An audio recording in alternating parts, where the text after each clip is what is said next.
As you might suspect, it actually took a lot of work in trying to figure out how exactly to bring Evan Peters back as Quicksilver in the MCU, and there was a lot of weird options apparently behind this.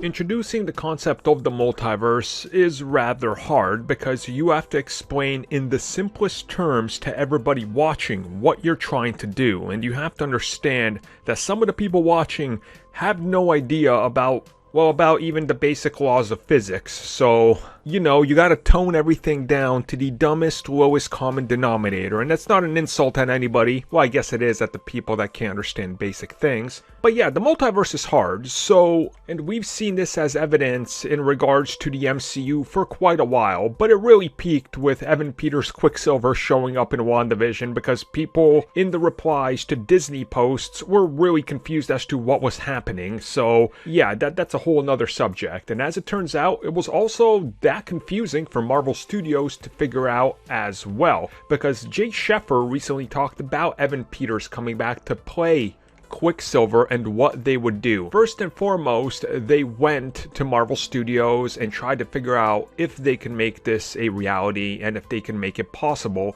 since the Fox acquisition thing.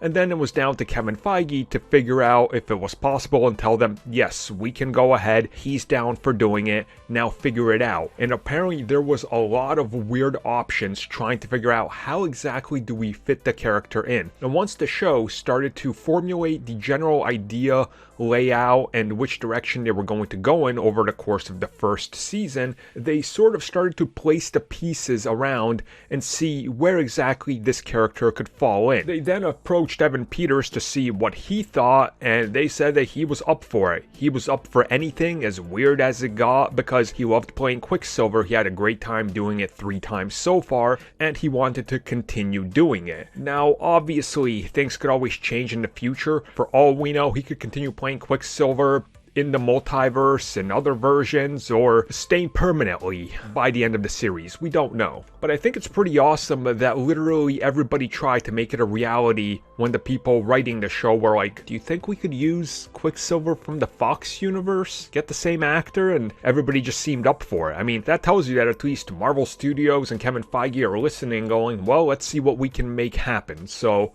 that's pretty awesome.